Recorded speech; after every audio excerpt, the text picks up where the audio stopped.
Update kay Joros Flores at sa paglutang ng mga testigo sa tunay na pangyayari sa Aklan River Dam. Di naman na ramong damdamin, ramong ginabatsagan, at nananatiling nangulila ang pamilya ni Joros.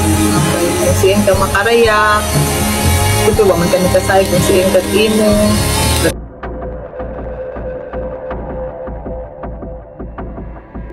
Joros Flores update sa pangyayari sa Aklan River Dam. At ilan sa mga pangyayari may nakakita umano sa mga pangyayaring iyon. Sa paglitaw ng testigong ito, mananahimik na nga ba o mananatili na ba ang kwento sa Aklan River na naghimbing na malaking katanungan sa karamihan sa ngayon, lalong-lalo na ang napakagandang tanawin na Aklan River Dam. Karugtong sa insidenteng ito ni Joros Flores umano nalunod sa River Dam. At mas naghari ang mga speculations sa iba't ibang kwento nito ayon sa insidenteng ito. At kumalat sa karamihan, kumalat sa pandinig ng mga karamihan ang katagang superstitious belief. At ano nga ba ang katotohanan? Or ito na nga ba ang katotohanan sa nangyayari? Insidente sa Aklan River Dam, kaugnay si Joros Flores. Malinaw na nga ba ang pahayag na ito ayon sa mga saksi umano na nakita nila kung paano nga nawala si Joros Flores? daya na tayo kita Tapos pinatigot to Natuwa ko sa iba.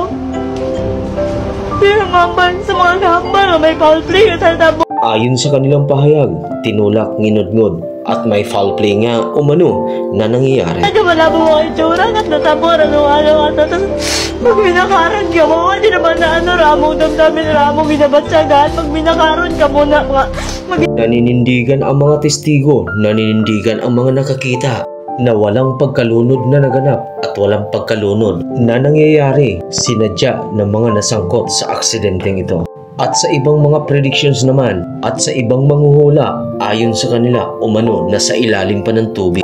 Pero paano naman ito nangyayari na halos maubos na ang tubig sa Aklan Dam River?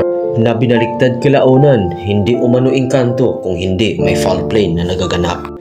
Kumalat ang mga superstitious belief at ano nga ba ang katotohanan? Saan ka ba maniniwala? At ano nga ba o saan nga ba ang hustisya ni Joros Flores? Magpasa hanggang ngayon, umaasa pa rin ang pamilya Flores na sana makuha nila at makumit ang hustisyang ito. Ayon sa mga testigo na umaasa sila na sana malutas na ang pangyayaring ito, hustisya ang hinahanap ng pamilya Flores. Hoping dumalay ka makaulit kita biya. Patuluntan namin. Ano pa yung itsura ron? Patuluntan namin hindi mamaya. Natabo ka mo, tapos mag-open na kami social media. Makita namin ninyong mga dahil.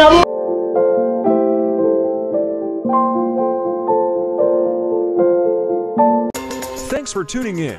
See you for more updates.